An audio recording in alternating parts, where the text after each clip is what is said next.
속수무책으로 습격당한 세기의 대역병 코비드에서 이제 겨우 기지개를 펴고 일어나려는 즈음, 때 아닌 유럽 한 구석에서 일어난 2.5차 세계대전 같은 무력전쟁으로 인해 어두워진 세계 경제로 삶이 다시 어려워진 사이에도 어김없이 4월은 찾아왔습니다.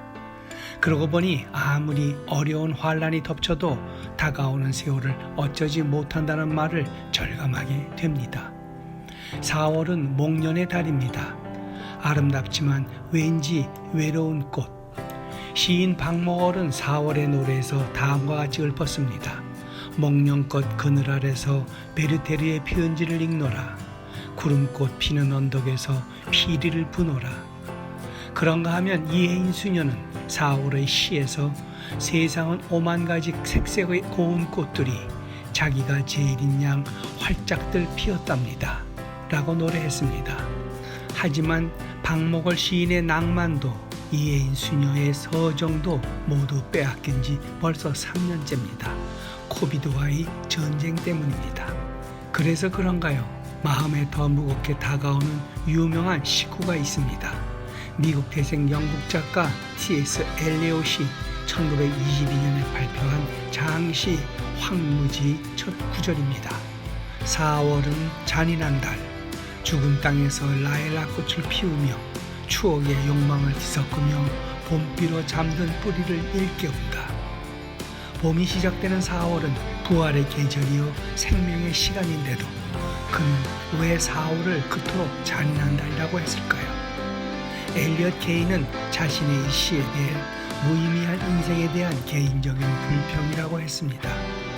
이에 대해 그를 연구하는 작가들은 그가 프랑스 유학 시절에 만난 한 의대생을 잃은 슬픔 때문이라고 풀이했습니다.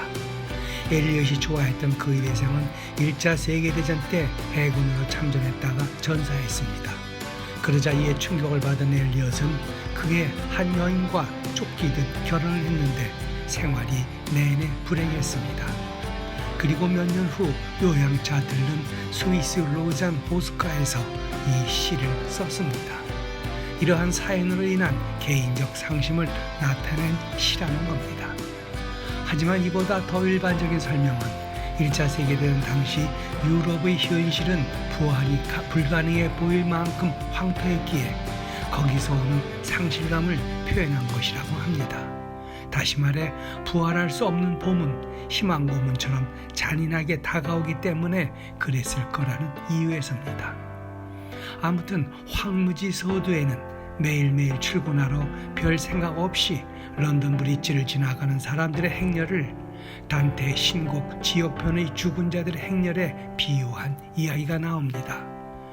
이는 마치 코비드의 습격에 아무 대책 없이 소름 끼치도록 전 세계가 패닉 상태에 빠졌던 2020년 봄의 모습을 겹쳐 떠오르게 합니다. 바이러스와의 전쟁도 모자라 유럽에서는 2차 세계대전 이후 끝난 줄 알았던 무력 침략 전쟁 중입니다. 전쟁은 정신적 박탈감과 황폐함 그리고 참담함을 느끼게 합니다.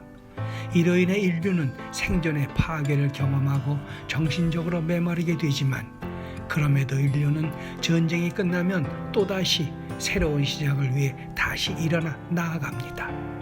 희망의 끈을 놓지 않고 반드시 극복하고 승리하기 위해서입니다. 인간은 언제나 그리해왔습니다.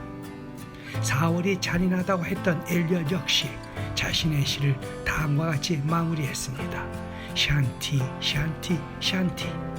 산스크리트어로 평화를 의미하는 주문입니다. 부활에 대한 염원을 깹니다.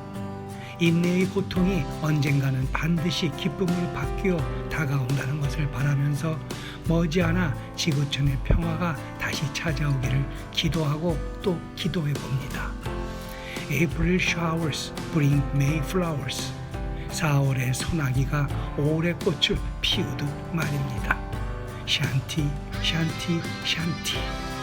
오늘의 영상은 여기까지입니다. 고맙습니다.